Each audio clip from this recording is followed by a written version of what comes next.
Chers téléspectateurs du micro du pasteur Bobo, gospel, on dit 100% gospel.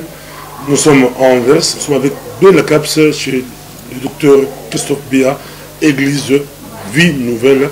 On était là, on a aimé, belle ambiance, un dimanche spécial. Bonjour ou bonsoir, docteur Béa. Bonjour, pasteur Bobo.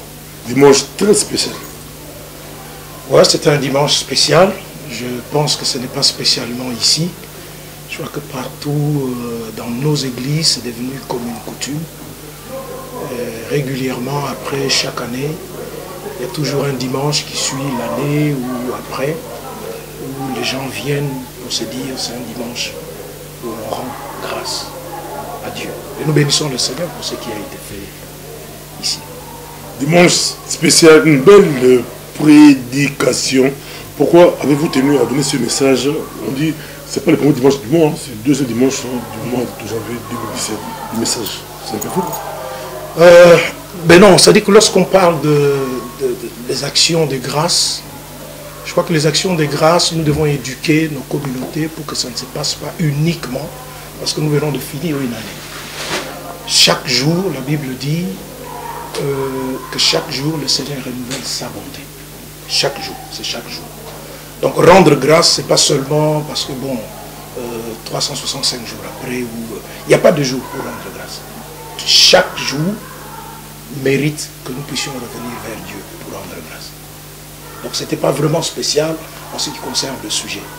Mais bon, par rapport à l'organisation de l'église, j'ai une équipe ici, des collaborateurs. Avec mes collaborateurs, c'est devenu comme une habitude que bon, nous choisissons un dimanche au mois de janvier. Et ce dimanche-là, nous disons, c'est un dimanche d'action de grâce et d'agapé où nous partageons en signe de communion fraternelle. Donc vous faites un peu en sens inverse, donc vous commencez l'année en rendant grâce, donc vous rendez grâce de l'année 2017. Par contre, il y a de ceux qui font le 31 au premier. Non. Au fait, ce que nous faisons, c'est deux choses en réalité. Le premier, nous nous sommes retrouvés. Donc la nuit du 31 au premier, nous étions ici. Hein? Simplement en nous disant, nous voulons traverser en étant dans la maison du Seigneur. Bon, en traversant, nous avons béni le Seigneur, nous avons fait tout ce qu'on peut faire. Mais bon, maintenant, comme je vous dis, ça c'est une organisation propre à l'église locale, avec mes collaborateurs. Et donc, nous nous disons toujours, pour l'année qui vient de s'achever, eh bien, nous préparons un dimanche, au mois de janvier, où nous nous retrouvons, nous mangeons ensemble et nous rendons grâce à Dieu. Le bâtiment, vous l'avez acheté? Non, le bâtiment, nous ne l'avons pas acheté. Nous sommes dans un processus qu'on appelle la location-achat. Donc, c'est comme une sorte de leasing, hein, mais une leasing avec une option. Et au fur et à mesure que les années passent, nous pensons que le Seigneur nous fera grâce par rapport à ça. Donc, ça sera votre bâtiment dans quelques années. Dans quelques années, oui. On a vu un si grand bâtiment avec un espace où les gens pourront se restaurer, agaper, comme si c'était dans une salle de fête. On voit le style américain, parce que... Oh, mais c'est pas vraiment le style américain. Moi, je ne sais pas pourquoi on appelle ça toujours le style américain.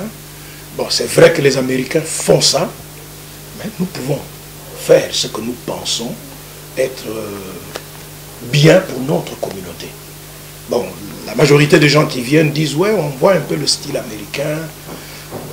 Bon, c'est vrai, mais quel est le style congolais? Ou quel est le style africain? Je ne sais pas. C'est quoi le style congolais? C'est quoi le style africain? Je crois qu'à l'une des émissions, j'avais dit que nous devons tout faire pour sortir de la médiocrité. Donc la perfection, l'excellence, c'est pas de notion américaine. Ça se trouve dans les dictionnaires, ça se trouve dans la Bible. Si nous sommes habitants de l'espace terre, mais l'excellence, c'est pour nous tous. Mais bon, c'est vrai qu'en voyant ce qui se passe, on dit, ouais, tiens, ça rappelle un peu aux États-Unis. Mais bon, je pense que les Américains, c'est parce qu'ils se sont dit, nous voulons ce qu'il y a de mieux. Mais ici, moi et mes collaborateurs, nous nous sommes dit, nous voulons ce qu'il y a de mieux. Donc là, par exemple, après la réunion, je crois qu'on avait discuté l'autre fois, on a dit, non, il y a un problème de lumière. Bon, si j'ai eu une toute petite réunion juste après le culte d'aujourd'hui. Mais si vous revenez ici vers la fin du mois, ben, vous verrez que tout est changé au niveau de la lumière. Tu vois? Donc, simplement en nous disant, ben, nous voulons ce qu'il y a de meilleur dans la maison de Dieu. Voilà. Pasteur d'excellence, le pasteur qui prêche la finance, qui prêche, qui conseille les couples. On a assisté aujourd'hui au culte et on a remarqué qu'il y a beaucoup de jeunes. Ouais. Et comment vous faites pour l'encadrement de jeunes? Parce qu'aujourd'hui, c'est pas facile de pouvoir recadrer les jeunes. Comment vous le prenez avec la jeunesse? Bon, la jeunesse, je crois que quand on est pasteur, on doit avoir la capacité de comprendre la jeunesse. Je comprends les jeunes pour avoir été jeune moi-même. Je comprends le jeune parce que j'ai des enfants jeunes chez moi à la maison. Je comprends le jeune parce que j'enseigne aux parents quelles sont les différentes facettes que chaque parent doit prendre lorsqu'il est en face des jeunes. Donc les jeunes, ce qui intéresse les jeunes, c'est de se dire, tiens, nous sommes dans une structure où on peut parler le langage des jeunes. On peut comprendre les jeunes. On peut agir comme un jeune. Donc avec le jeune, nous nous comportons comme des jeunes. Nous comprenons les jeunes, mais tout en ne transigeant pas sur les fondamentaux de la parole de Dieu. Donc c'est ce qui fait que les jeunes se sentent à l'aise et de plus en plus les jeunes arrivent. Donc quand vous regardez l'église, la moitié de l'église, c'est pratiquement des jeunes.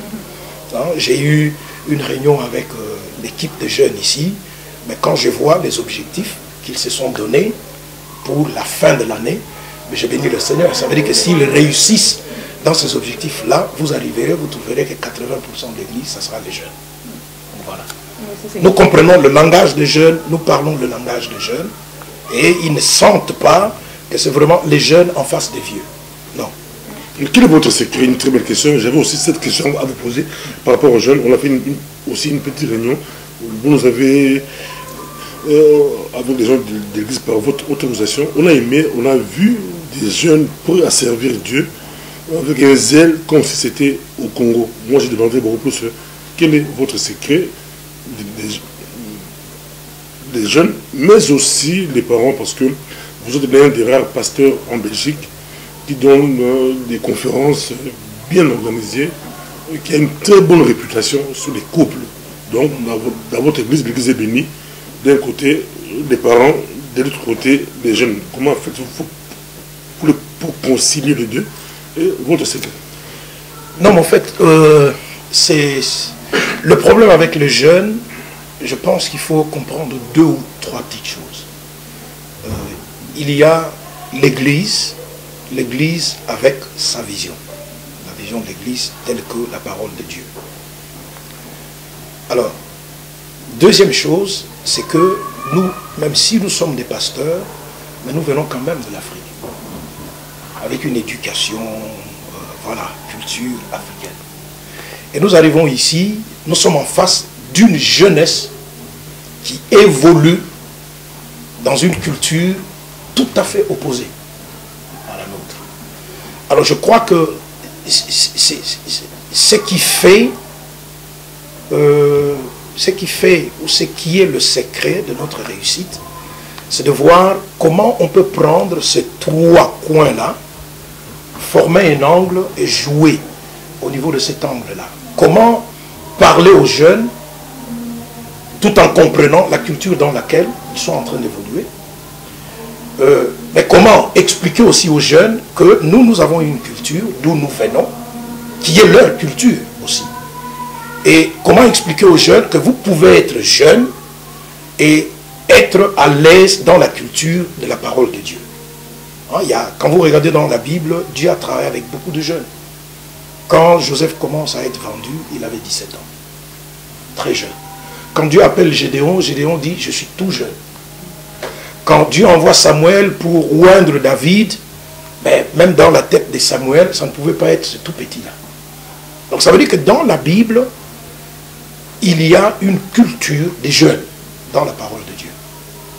Donc maintenant, c'est à nous, avec nos collaborateurs, de voir comment nous jouons avec ces 3 angles-là. La parole de Dieu, la culture d'où nous venons, la culture dans laquelle nos enfants sont en train de vivre, mais tout en considérant la parole de Dieu comme étant la fondation. Et c'est ce que nous sommes en train d'appliquer ici. Et régulièrement, nous réévaluons pour voir, voilà, ici ça a été, ici ça n'a pas été, qu'est-ce que nous devons encore ajuster ici et là, mais en associant les jeunes, parce que la plupart du temps, nous voulons gérer les jeunes sans écouter les jeunes. Donc ici, les jeunes ont vraiment de la place, et nous les écoutons, nous leur laissons s'exprimer. Nous avons des cultes qui sont des cultes de jeunesse. Vous viendrez un dimanche, je vous appellerai dimanche de jeunesse. Ce jour-là, nous tous nous sommes assis. Les jeunes font tout. Ils prêchent, ils font tout. Ils font tout. Les offrandes qu'on donne, c'est pour les jeunes. Voilà. Donc c'est des petites choses comme ça qui montrent aux jeunes, non, nous n'allons pas dans l'église des vieux, parce qu'aujourd'hui, l'église est devenue comme une église des vieux. Hein, en lingala, ils disent, oh non, ils ont 300, mais voilà, sota. Non, mais nous sommes capables de montrer aux jeunes que non, vous pouvez être jeune et vous sentir à l'aise dans l'église. Pour terminer, je vais laisser Benakams clôturer la vidéo. Votre vision 2017, je crois, ça a été annoncé le 31 décembre. Vous allez axer votre travail sur quoi? Et puis, c'est envers... J'étais avec des jeunes, j'ai parlé un peu de néerlandais, mais j'avais oublié de leur parler un peu en néerlandais. Mais j'ai aimé quand on a terminé, ils étaient dans leur langue pour dire qu'ils ont une réunion samedi prochain, mais ils ont communiqué en néerlandais. Je ne sais pas si à l'église, vous avez aussi une porte pour atteindre les néerlandophones par des jeunes. Ce n'est pas des cultes en néerlandais ou vision, ou bon, on ne sait pas quelle est votre vision par rapport à la langue néerlandaise ou anglais peut-être. Non, mais quand nous remontons à il y a 3 ans, si vous regardez les vidéos d'il y a 3 ans, le message était en français et on interprétait en lingala. Donc nous venons de là. Et puis tout doucement, on s'est dit, tiens, est-ce qu'il n'est pas temps de commencer à réajuster les choses, de manière à ouvrir les portes aux néerlandophones. Vous avez vu dans l'église quelques néerlandophones, et c'est comme ça que vous voyez désormais les cultes interprétés en néerlandais. Pourquoi nous interprétons en néerlandais? Nous interprétons en néerlandais parce que, comme objectif, nous allons vers là. Je ne dirais pas que nous allons vers une église néerlandophone, mais notre objectif par la grâce de Dieu, c'est à l'intérieur de l'église d'avoir un service qui soit un service néerlandophone. Mais dans un premier temps, nous avons un culte ensemble où tout est fait en français, le message est traduit en néerlandais. Mais bon, beaucoup de jeunes que vous voyez là, nous nous disons, nous ne lâchons pas encore pour commencer directement quelque chose en néerlandais. Parce que c'est des jeunes, pour la plupart qui sont nés ici, qui parlent néerlandais, mais l'église constitue aussi un des lieux rares où ils apprennent à garder la langue française. Parce que c'est très très très important. Voyez? Donc on ne peut pas directement dire, bon, on les prend tous et on va avec en néerlandais. Beaucoup de jeunes ici n'ont jamais été en Afrique, au Congo. Mais c'est des jeunes qui parlent lingala. Un tout petit peu, ils se débrouillent. Mais où ils ont appris ce lingala-là? Quand vous posez la question, c'est à l'église. Or, les langues constituent des richesses. Donc, nous nous disons, ça va être français, néerlandais. Beaucoup de jeunes arrivent. Ce sont des jeunes, pour la plupart, néerlandophones. Et quand le moment sera là, eh bien, nous aurons un culte qui sera un culte francophone et un culte qui sera un culte où les néerlandophones pourront se sentir totalement à l'aise. Ça, j'ai beaucoup aimé parce que pendant la réunion, en parlant avec eux, c'était en français. Ouais. Et après, il y a le pasteur Bobo qui parlait en lingala. Et je pose la question, je dis, est-ce qu'ils te comprennent? Et tous les enfants disent, oui, on a tout compris. Je dis, hop, vous parlez lingala? Oui, non, c'est quand même une fierté de voir que nos enfants, étant jeunes, ils avaient quoi, 14, le moins âgé 14, plus âgé 23 ans, mais ils comprennent le lingala. Ouais. C'est quand même quelque chose à féliciter aussi, parce qu'il y a beaucoup qui régnaient un peu leur langue pour dire qu'ils se sont intégrés, ils sont devenus... non, c'est pour ça que je disais, ouais. Il y a leur culture, il y a notre culture aussi. Ouais. Nous venons de quelque part, et nous ne devons pas balayer comme ça toute notre culture. Dans notre culture, il y a une racine qui est une racine importante. Et donc, qui dit culture, dit langue comme une des composantes de la culture. C'est pour ça que j'ai dit, nous essayons de jouer avec ces trois cultures-là. La culture de la parole de Dieu, la culture dans laquelle nos enfants sont nés, la culture dans laquelle nous venons. Non, c'est une richesse. C'est l'église La Vie Nouvelle avec le docteur Béa. Dites-nous, quelle est la doctrine de docteur Béa? Je n'ai pas une doctrine à moi. On t'aime pas ça. Ouais, je n'ai pas une doctrine à moi. Parce que bon, en ce moment-là, si je suis serviteur de Dieu, la seule doctrine que je dois prêcher, c'est la doctrine de Christ. Et cette doctrine-là se trouve dans la parole de Dieu. Donc voilà, pour répondre un peu à la question sur la doctrine. Je n'ai pas ma doctrine à moi. Je prêche ce que Christ me demande de prêcher dans sa parole en faisant un effort de travailler, d'étudier la parole pour rester le plus fidèle possible. Mais pourquoi 10 pasteurs 10 doctrines? 10 pasteurs 10 doctrines. Tous disent que la doctrine de Christ. Ça n'a pas commencé d'aujourd'hui. Hein, et ça ne finira pas demain, jusqu'au retour du Seigneur. Parce que bon, chacun a son interprétation. Mais maintenant, je ne sais pas pourquoi les gens parlent de doctrine parfois. Une doctrine, c'est quoi? Une doctrine, c'est une vérité. En fait, une doctrine, c'est une vérité qui résiste aux assauts de toute la parole de Dieu. De la première page jusqu'à la dernière page. C'est ça qu'on appelle doctrine. Donc, maintenant, parfois, ce que les gens appellent doctrine, ce ne sont pas des doctrines. Ce sont des pratiques. Ce sont des pratiques, mais moi je pense que la majorité des églises, nous professons la même doctrine, mais maintenant, au niveau des interprétations, nous avons parfois certaines pratiques, à partir de tel verset de la parole de Dieu, j'interprète et je développe une pratique qui est différente de la pratique de l'autre pasteur. Mais au niveau de la doctrine, nous devons avoir la même doctrine qui est la doctrine de Christ. Voilà, nous arrivons à la fin de notre émission. On était bien avec le docteur Béa de l'église Vie Nouvelle et nous avons été vraiment bien reçus, vraiment. Je vous invite, même vous qui nous suivez, de venir visiter l'église, vous ne serez pas déçus. Et c'était bien MPB TV Gospel. Et un numéro de contact pour le pasteur aussi, les gens veulent venir à l'église, l'adresse de l'église et puis le numéro de contact. Non, mais si un jour vous vous dites, j'aimerais bien visiter, eh bien l'église se trouve à Anvers, précisément à Borgerhout. La rue, en français, c'est la rue Haute. En néerlandais, c'est Hoogeweg. H-O-G-E-W-E-G, numéro 14. Le code postal, c'est 2140. Il faut faire très attention avec le code postal parce que la même rue se trouve à Anvers, au code postal 2600. Donc nous ne sommes pas à 2600, nous sommes à 2140. À Borgerhout, vous descendez à la gare centrale, vous prenez tous les bus qui vont vers Turnhout. Et vous descendez au 3e arrêt, l'arrêt s'appelle Rome, hein, comme capitale d'Italie, Rome.